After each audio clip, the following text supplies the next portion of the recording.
and partners. Your Green Thumb is brought to you by Hess Greenhouse. Good afternoon, everyone. Welcome back to TV3's News at Noon. If it's Thursday, it must be your Green Thumb segment. I'm George Hirschman, and with me, I'm very excited about this, Dr. Marion Simmons, and today we are going to be talking about bonsai trees. First thing I want to ask you, because you told me this before, and I bet you a lot of you people out there don't know either. What does bonsai mean? Bonsai is a Chinese or Japanese word that means tree in a dish or tree in a pot. There you go, folks. There you are. Very simple. You have quite an assortment of bonsai. Now, you don't sell these. This is your hobby. That's my hobby. You've done very well with it. There's different plants here. How do you get started? Is there a special soil, or is there seeds, or give us an idea? I'm not trying any from seed. I usually get a young plant, and I have several sources where I can buy plants, and any of the listeners would like to have these plants, I can tell them where to get them. Okay. And that'll be it. We'll be up a little bit later. We'll have a number for you. You can either call here, or you can contact the doctor to get you started on this. Tell us about some of these plants we have in front of them. I guess we call them trees.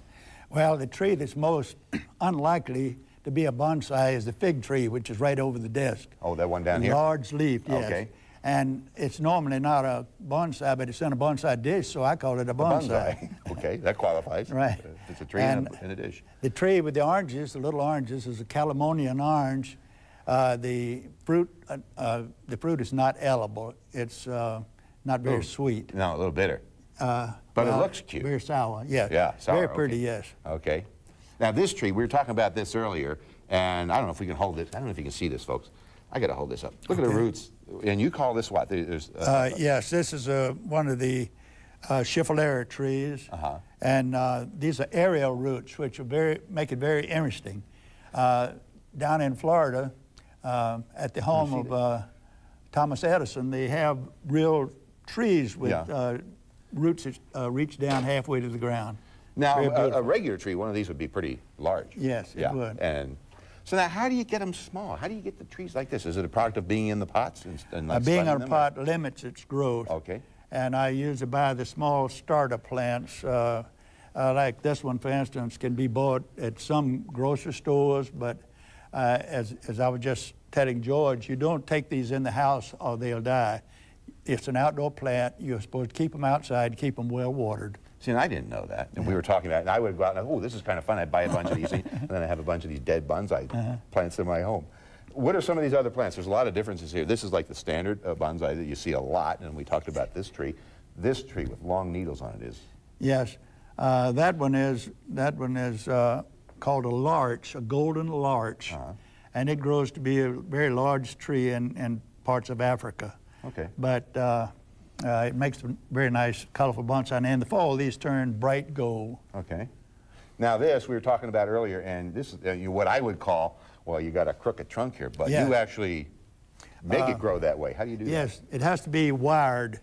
This wire is very easy to bend, and I used a heavier wire for this one, but you twist it around the trunk and keep bending it the way you want it, and it'll keep the shape. Okay, it'll grow in that direction. And how often did you actually adjust that wire? Do you I've left it there until I finally decided to take it off because it was making grooves in the trunk. You didn't want that. But it could be a couple weeks, it could be a few months. Well, several months. Several months, usually. Okay. This is great. And then you have this little tree down here on this side. It looks kind of all by itself.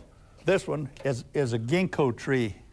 The ginkgo is also one of the trees that dates back to before man came onto the earth, back in the animal age, and it's shaped like a maidenhair fern leaf. Okay. Very different, though. Yes. It loses its leaves when they turn gold, and they all drop at once. And then that starts over again? And starts over next spring. Wow. Right. I find this so interesting, and I'll tell you, now this is a hobby.